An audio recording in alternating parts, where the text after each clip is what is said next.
Hello mga sano, mga sana. Samahan niyo po ako na ating pasukin, ating alamin at ating tuklasin ang isa sa pinakamatandang simbahan ng Old Cairo. Walang iba kundi ang famous na tinatawag na The Hanging Church. Tara, pasok na po tayo sa magandang simbahan na ito.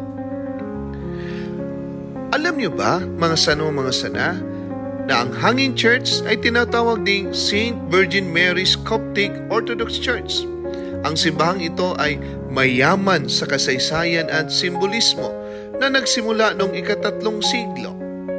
Alam niyo ba na ang simbahang ito ay itinatag sa panahon ng mga Coptic na Kristiyano? Ang mga Cop ay mga lokal na Ehipsyo na nagtataguyod ng kanilang sariling bersyon ng Kristyanismo na kakaiba sa Romanong tradisyon.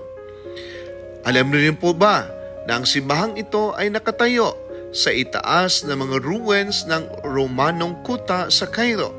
Ang struktura ay itinatag sa isang lugar na naging mahalaga sa pag-usbong ng Kristyanismo sa relihiyon. Mga sano, mga sana, ang simbahan din ay kilala sa kaniyang natatanging arkitektura na naglalaman ng mga kahanga-hangang kahoy na mga poste, intricate na mga carvings at mga mural na naglalarawan sa mga kwento mula sa Biblia. At alam din niyo po ba, mga sano, mga sana, na tinawag na hanging ito dahil sa paraan ng pagkakatayo nito sa itaas ng mga antigong kuta. Ang simbahan ay may mataas na bintana na nagbibigay ng magandang tanawin ng paligid. At alam niyo din po ba, matapos ang pagsakop ng mga Muslim noong ika-7 siglo, ang simbahan ay patuloy na ginamit ng mga Coptic na Kristiyano. Bagaman, nakaranas ito ng mga pagsubok at lalong-lalo na iba't ibang pag-uusig. Sa mga sumusunod na siglo, lalo na noong ika-11 hanggang ika-14 na siglo, ang simbahan ay muling na-renovate at pinaganda na naging sentro ng pananampalataya para sa mga Cop. Mga sano, mga sana, sa paglipas sa mga taon, maraming relihiyosong artifact at mga relikya ang naipon dito, kabilang ang mga sinaunang aklat at iba pang mahahalagang bagay sa kasaysayan ng mga Cop. Noong ika-20th century, ang simbahan ay sumasailalim sa malawakang pagsasaayos upang mapanatili ang kanyang istruktura at kasaysayan.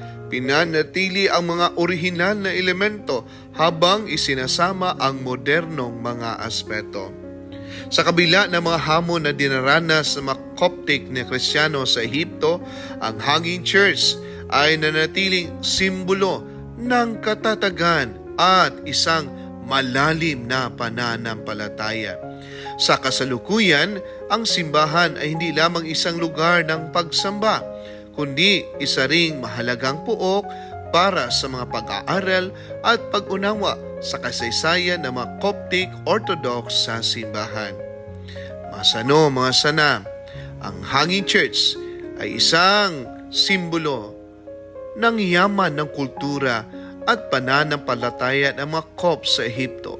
Isa itong mahalagang bahagi ng kasaysayan ng Kristyanismo sa rehiyon at patuloy na nagsisilbing inspirasyon para sa mga nananampalataya. Ang simbahan ay isang atraksyong panturista na dinadayo ng mga tao mula sa iba't ibang panig ng mundo upang masaksihan ang kagandahan nito at ang mayamang kasaysayan. Kaya mga sano, mga sana, huwag makalimutang mag-like, mag-subscribe at mag-share sa aking mga videos and contents. Bye-bye!